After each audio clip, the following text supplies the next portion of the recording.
So, warming the Corsa up. Interestingly enough, I've noticed after driving this around, when it's really cold outside, it's so just foggy. It steams up so bad, and you're gonna have to correct that very soon because it takes a while to demist this thing. Don't know why.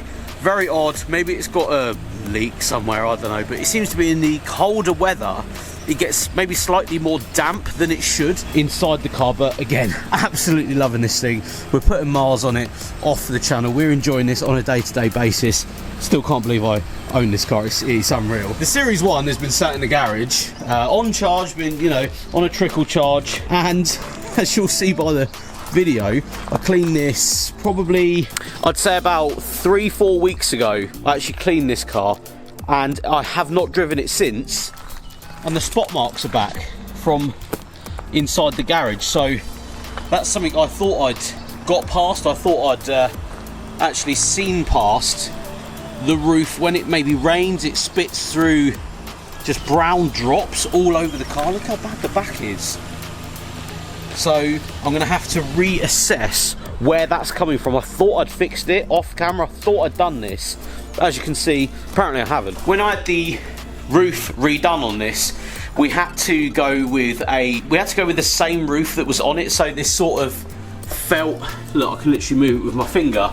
Well, it's not felt, it's like whatever that roof is. I'm not a builder, but basically we had to put this roof back on because I live in a listed building. Bit of information for you there. So it means that we had to go with that. I couldn't put a metal roof on it. So if you are a builder, if you are someone that knows what they're doing, DIY and stuff, please let me know in the comments how I'm going to rectify that, because I would like to put a little bit more insulation in this year, 100%. More than anything, get rid of the brown marks that seem to keep coming from when it's sort of raining outside. I don't understand. I thought I'd got past it because over the Christmas period when I was putting the car out, we were fine for it. Now, it seems to be back. But, as you'll see by the title, it's one of those videos. It is not about the brown marks on the Series 1.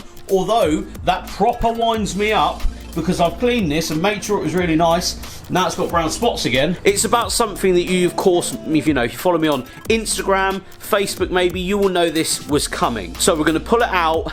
It's time to give up. Probably one of the best vehicles I've bought in the last couple of years. Not something for the channel, it's something to hark back to my youth when I was 18, when I had a very similar one of these. Let's get it out, and Martin's going to come and get it. It's time.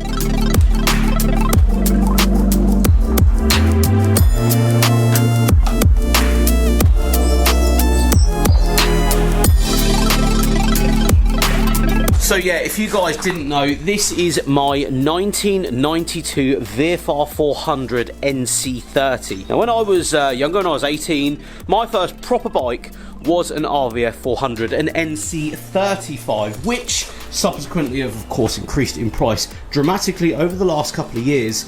And I saw this one come up, very local to me. I went and had a look at it because it sort of reminds me of that era of 400 Honda.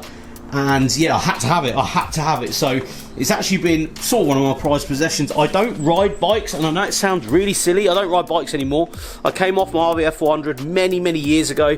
It's hard to explain that to a lot of people, but I've got a family, business, kids. I don't really trust road users. It's not the motorbikes, it's the other people. I just do not trust them. So subsequently, I've never actually ridden it. I've ridden it once down the road at JW Auto Shine, and yeah, it's been sat here in my garage, being cleaned, being prepped, and I've just had a ton of work done to it, unfortunately by someone that we're not going to go into names, but they well, it took about 8 months to build a carb. So yeah, and then they actually broke it, so it actually fell over. It's been repaired. I didn't put it on the channel because I've got no need to, because they're an island-based company. I'm just really let down by them, and subsequently I've just sort of not necessarily lost the love for it, but It's one of those things. It is sat here, it's not doing a lot, it's collecting dust. Seems a bit of a shame to actually have it sat here when we do so much on the channel. There's always something coming in and out, and if I can't, again, and I'm being very frank with you guys, release funds in something like this, we can't move forward on this channel. We can't go and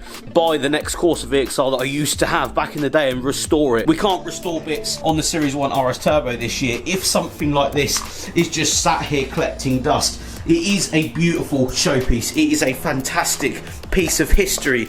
It makes me feel fizzy inside just even looking at this thing. But unfortunately, such is life. This is still a business. I've got to be real. It's got to go. So yeah, we're going to load this thing up in Martin's van in a minute. He's on his way, and it's sad really, but needs must and all that.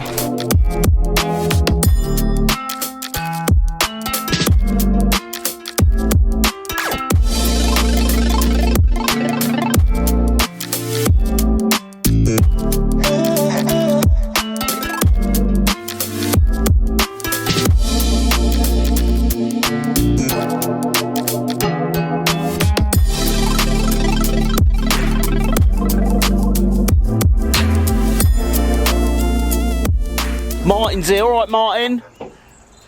Alright? Good morning. Moaning. He's got like a ramp and everything. God, this motorbike delivery service. Whoa. Right, isn't it? No. Don't, cut. The best way of doing it is just run up and run and jump. Yeah. Run and jump.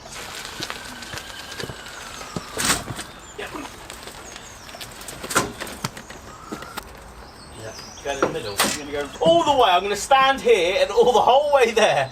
I'll just hold on to it. I don't want it to go. I don't like this. What am I doing? Look at this as a setup. I've had this motorbike in the back of more vehicles than I've ridden it. in the 2 years I've owned it, this has been in more vehicles. Yeah, it's done some miles in the back of vehicles, I tell you. Few inches later.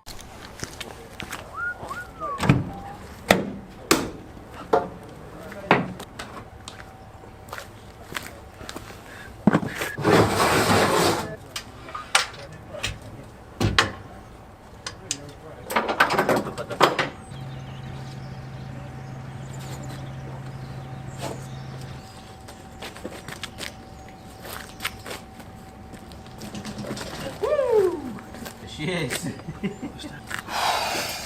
Scary. I hate it, mate. I hate taking bikes out.